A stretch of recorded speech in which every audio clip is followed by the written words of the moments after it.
Happy late night intuitives. Hair's doing all kinds of crazy things today. Yeah.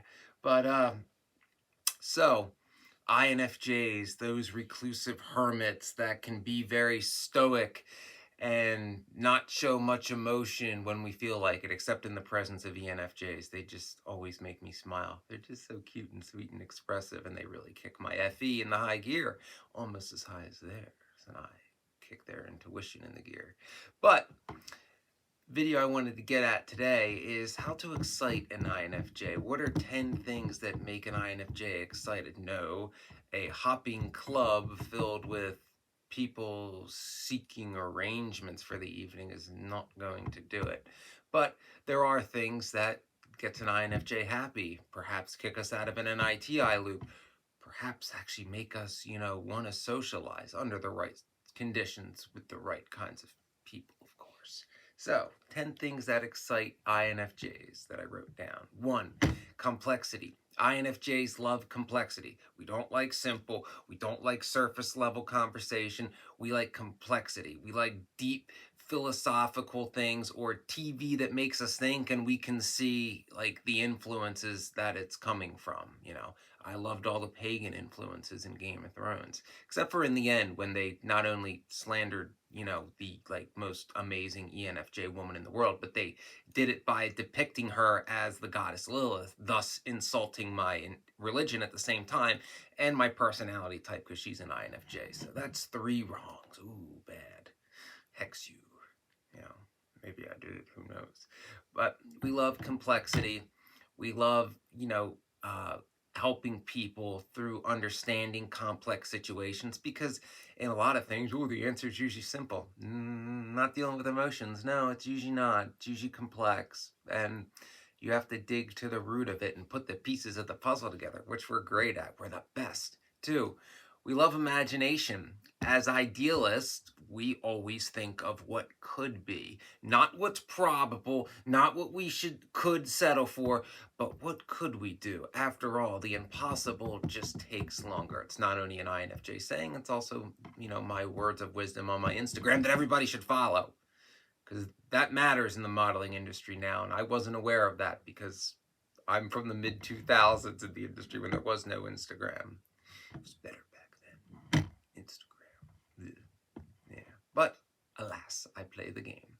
It has its benefits, but it's still an adjustment period for me dealing with all the Instagrams because in the old days it was, you know, portfolios like that and you had to have professional pictures. 3, that excites INFJs is psychology, like talking about our personality type. INFJs like understanding themselves because not many people do, other INFJs, ENFPs, ENFJs, INFPs. That's about it. There's a few exceptions, but for the most part, only the other intuitive types even come close to understanding us, and that's only 30% of the population.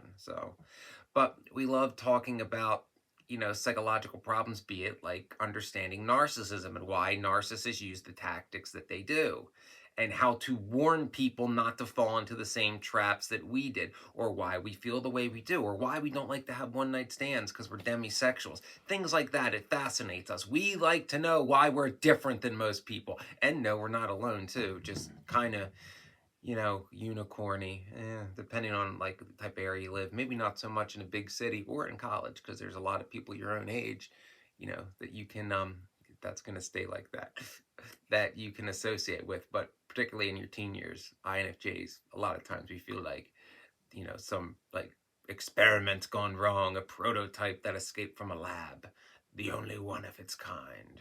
Yeah. Number 4, intellectual conversation. Oh, yes. Deep intellectual conversation is a big winner for an INFJ, be it complex discussions about politics, but like, actual policy, not platitudes. We abhor platitude. Actual in-depth conversation, like getting into the weeds. We love very wonky conversations, analyzing poetry, analyzing song lyrics. I already mentioned philosophy, but I'm going to mention it again. Intellectual conversations about history. INFJs love history, and we love to see, because we see patterns. We love to see the patterns of history repeating itself. Are Harry and Meghan the new Edward and Wallace? Perhaps. Will they be the Duke and Duchess of Windsor? Perhaps. Although he gave up a crown, and that's really saying you like someone. I'd rather have her than be king. Now that's a dream girl, but alas. So number 5, and this one's especially true for INFJ witches, which there are quite many of. Not really, because there's not that many INFJs, but a much higher than average percentage of INFJs are drawn to witchcraft, including me. So, being alone in nature, yes, meditation, being able to connect with the forces around us. INFJs are more in tune to get into meditative states because we're constantly shutting the world out, but it is hard to stop overthinking and clear our mind, but we can do it. Particularly the right herbs can help. No, not the illegal ones, things that only witches know about. You got to be in the know. But being alone in nature allows us to really get at the depths of what we're trying to figure out, particularly if we've been overthinking for days and not making any progress. And it's tough to explain, but it's just, we can connect with primal forces and shut out, the superficial materialism, greed is good, baby boomer culture that is predominant in the Western world today. But not for much longer. They cannot live forever after all. Okay, 6.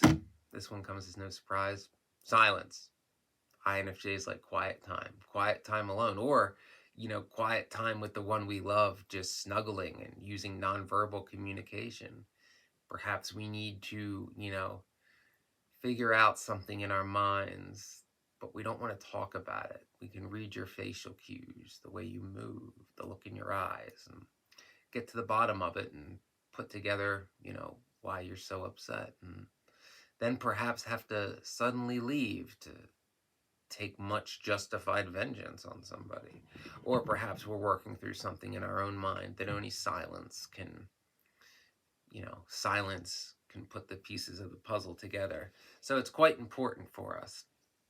And of course, silence helps us recharge when we have been pushed to our extroverted limits and need time to recover from that, because INFJs can be quite extroverted, but it's a battery and it drains. And when it's empty, it's empty. We got to recharge it. We do not recharge by socializing. Socializing drains us. So understand that with your INFJ. You can make us socialize. We can be good at it, but then you have to let us recover until the next time. Too much, bad. 7, we like adventure in moderation. The seduction and that sense of danger, defying the odds, does appeal to us, particularly because a lot of INFJs, including myself, the ex-firefighter, have a bit of a hero complex. So being willing to put yourself in dangerous situations that most aren't, for the greater good, and not doing it for glory, but just doing it as a sense of integrity because you know that it's the right thing to do, and overcoming the fear that you might get hurt or die, and doing it anyway, really appeals to us, because integrity is a big part of who we are. And bravery, except for when it comes to like making the first move, because that's terrifying. It's, first move, run in the burning building. First move, run in the burning building. And away we go. Going in, less terrifying. Less chance of getting hurt. Trust me, it is. You don't know. How many burning buildings have you been in? All right. 8, reading. We love to read. We love to learn. INFJs are lifelong learners, and when we get into a topic, whatever it may be, we go all in because we're all or nothing in just about everything we do. So we find an interest. We want to know as much as we can about it as fast as we can. So quiet time and reading go hand in hand. 9, my favorite, intimate conversation. One-on-one conversation with somebody you really want to get to know. Just the two of you, no holds bars, where your sense of humor comes out, your deepest secrets come out, your true emotions come out, and you truly feel understood, which is rare for us. And the other person might be a little spooked about how well we can read them. I've scared the hell out of people with my intuition. But, I can't help it. I'm not trying to read your soul. It just happens. So, yes, true, intimate, honest conversation like that to get to the root of who someone is, to tell them, things that you don't tell most, and to understand everything they've been through like most cannot. And finally, creativity. INFJs love to express creativity. I do it through poetry. I have a playlist. Go watch it. I share. And a lot of INFJs are into art and music. Famous fictional example, Lisa Simpson and her saxophone. There's creativity is very important to us because a lot of times we're not able to express how we feel through verbal communication because it gets lost between here and here. So we use a creative form of some sort to express our emotions, our frustrations a lot of the time, and just that general feeling of constantly being misunderstood, misjudged, slandered. The joys of being a young INFJ. So, those are 10 things that excite INFJs. Remember, when dealing with an INFJ, our integrity means a lot to us. Don't try to bullshit us because we will call you out and we don't care where we are. And INFJs, remember, trust your intuition when you've socialized too much and you need to recharge, because when it's time to recharge, it's time to recharge. Thanks for making it to the end. Please like and subscribe to the channel. Check out my Instagram and follow me because that doesn't cost anything. And check out the end screen and my playlists and older videos in general to help support the channel. And I'll be back hopefully earlier than this time tomorrow.